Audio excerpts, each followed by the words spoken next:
আখিকে এত আনতে চাই, দীপাকে আনতে চায় না কেন? দীপা কি এত খারাপ ছিল? ভাই দীপার ইতিহাস আমি জানতে চাই না। কিছু পেজে আমি দেখি লেখে যে দীপা হচ্ছে আসল ভিকটিম, ওকে ঠকানো হয়েছে। সো ওই গভীরে আমি যাইতে চাই না।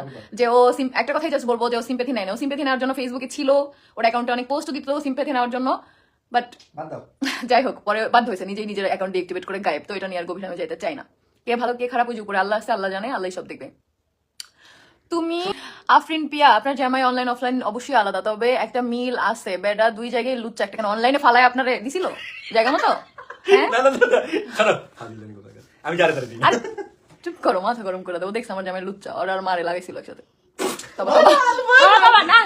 এইসব আলতু ফালতু কাজ ভাইরাল করো। নিজের জামাই নিয়ে লাইভের সাথে কিছু, আমার জামাই আমি অনেক কিছু বলবো, তুই পারলে বল আমার সামনে এসে, তোর এক পা ধরবো আর এক পা ছিঁড়ে ফেলবো, আমরা চিনোস না।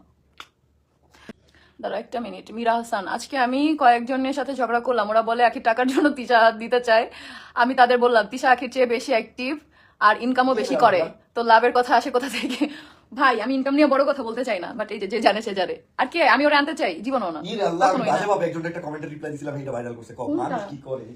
তুমি এই কথা বললা, আমি কি সবার মতো নাকি হাজবেন্ডের গায়ে হাত তুলবো? এর আগে জানো আমার মৃত্যু।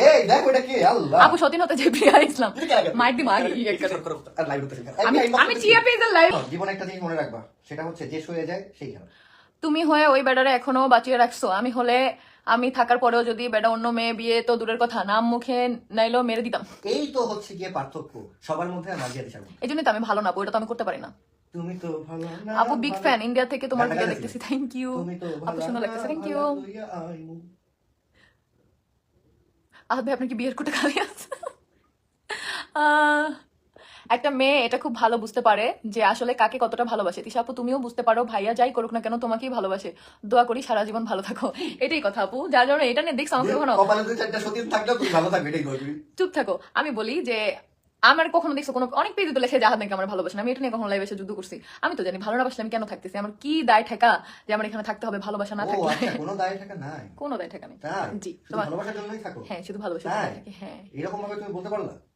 হ্যাঁ চইলা যাই আপু, যাইও না, আমি টপ ফ্যানে আসি, থ্যাংক ইউ আপু। আয়েশের জন্য এক হয়ে যাও প্লিজ আপু। আমার যতটুকু দায়িত্ব আয়েশ আর আলিশা যাতে ওদের দুই ভাই বোনের বন্ডিং ঠিক থাকে, তো ওইটাই আমি দেখবো। আমি তোমাদের বারবার সে শুরু থেকেই বলছি, ওদের ডিভোর্সের পর থেকেই বলছি, আমি কখনোই আমার সংসারে কোনো থার্ড পার্সন চাই না, সেটা আখি হোক বা আদার্স অন্য কেউ হোক, কাউকে চাই না। আর যে আমার বাবা মাকে ছোট করছে তাকে তো আমি কখনোই চাই না, কখনোই না। যেখানে সম্পূর্ণ ঝামেলাটা আমাদের তিনজনের, সেখানে সবার আগে আমার মাকে টানা হয়েছে, আমার বাবাকে টানা হয়েছে, আমার ভাই বোনকে টানা হয়েছে, আমাদের বোন নাই ভাইকে টানা হয়েছে, ভাইয়ের বউকে টানা হয়েছে। তো সেখানে কোনো প্রশ্নই ওঠে না তার সাথে আমি একসাথে নিচে থাকবো। এখন তারা হাজব্যান্ড ওয়াইফ, তারা তাদের সন্তানের কথা চিন্তা করে এক হবে না, দুই হবে না, চার হবে, এটা তাদের একান্তই ব্যক্তিগত ব্যাপার। বাট আমার যেটা দায়িত্ব, হ্যাঁ আমি চাই আলিশা আয়েশকে চিনুক, আয়েশ আলিশাকে চিনুক, দুইজনের যোগাযোগ থাকুক, কথা হোক, বাট এতটুকুই আর কিছুই না। আর মনে করো না যে ওদিন আয়েশের মার সাথে আমার কথা হয়েছে বা কিছু, জাস্ট রিয়ার মাধ্যমে আয়েশকে দেখছি, আয়েশ আলিশাকে দেখছে, আলিশা আয়েশকে দেখছে, এতটুকুই। আমি চাই ওরা দুই ভাই বোন, ওদের রক্তের সম্পর্ক, রক্ত কখনোই কাটলেও ভাগ করা যায় না, সো ওরা জানুক যে হ্যাঁ ওর একটা বোন আছে, ওর একটা ভাই আছে, যেমন আকসাকে আলিশা চিনে কথা বলে প্রায়, সো এরকম আয়েশকেও চিনুক, এটাই আমি চাই। এই ব্যাটারে বিয়ের ভাতা দেওয়া হোক না, আমি ভাবতেছি ফ্যামিলি কার্ড যে দেয়, ওই দিন আমি একটা পেজে কমেন্ট করছিলাম, কোন পেজে যেন ছিলাম, যে যাদের দুই তিনটা বউ তারা কি দুই তিনটা ফ্যামিলি কার্ড পাবে? এখন আমার জামাই তো তিনটা বউ ছিল, আমার জামাই কি তিনটা ফ্যামিলি কার্ড পাবে? আসলে ফ্যামিলি কার্ডটা কেন দেয় আমি এটাই জানি না। আপু জায়গা দূর যায়ও না, রিপ্লাই দিবে না সঞ্জিদা আক্তার, এই যে দিয়ে দিলাম। কোথায়? এই যে দেখো 2000 টাকা এই গাছটা পাওয়া যাচ্ছে এখন। 2000 টাকা আমাদের আছে, বেচে দিতে লাগে। আল্লাহ এটা 2000 টাকা এটা বলছি কেন লাগে গেছে ভাই গাছের যে দাম, মাঝে মাঝে কিছু পেজে আমি ইনবক্স করি, ভাই এখন কি গাছ কেনার লাগে কিডনি মিডনি বেচবো নাকি? আমার নাম নাও খাদিজা প্লিজ, না হলে চলে যাবো। জায়রা আছে, খাদিজা যাইও না পড়ছি, তোমার নাম পড়ছি, তোমার ফেসবুকে যে নাম দাও ওই নামও পড়ে ফেলছি, ডাবল পড়ছি, বুঝছো? হঠাৎ করে যদি দেখো তুমি ঘুম থেকে উঠে টাকলা হয়ে গেছো, কি করবা? লুৎফুন নাহার, আমি বলি অবশ্যই ফার্স্ট 5 মিনিট আমি ভাববো যে কি হইলো বা কেন হইলো, বাট হয়ে গেছে, কিছু করার নেই, মেনে নিবো। আমি আবার এত প্যানিক হই না কোনো কিছু নিয়ে, যেটা হয় ওইটা মানায় নেই, বাট আমার নিজেকে একটু টাইম দিতে হয়। চুল এখন আমার যে আছে সারা জীবন থাকবে এটা তো না, এগুলো নিয়ে তো অহংকার করার কিছু নাই। আজকে বাদে কালকে আল্লাহ না করুক কোনো আমার রোগ হলেও হতে পারে যে আমার চুল সব নাই হয়ে যাবে, বা এখন ব্রাইডাল শুট করতেছি চুল নষ্ট হয়ে যাবে, এখন কিছু হয় না, আমি যথেষ্ট টেক কেয়ার করতেছি, নষ্ট হয়ে যেতে পারে। সো এটা নিয়ে প্যানিক হওয়ার কিছু নেই, টাকলা হয়ে গেলে হয়ে যাবে। এই সেম কোশ্চেনটা আহাদ ভাই আপনাকে করা হলো কি?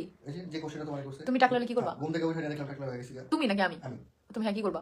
আমি ঘুম থেকে উঠে যখন দেখলাম টাকলা হয়েছি, ফার্স্ট একটা শিক্ষা দেখো কোন হালাল ভাই আবার চুল কাটছস রে। ছি, এটা আমাদের মধ্যে পার্থক্য, বুঝছো? সে কখন থেকে বলতেছি মিম আক্তার মিষ্টি, কি বলতেছো বলো? ভাইয়ার কি হয়েছে?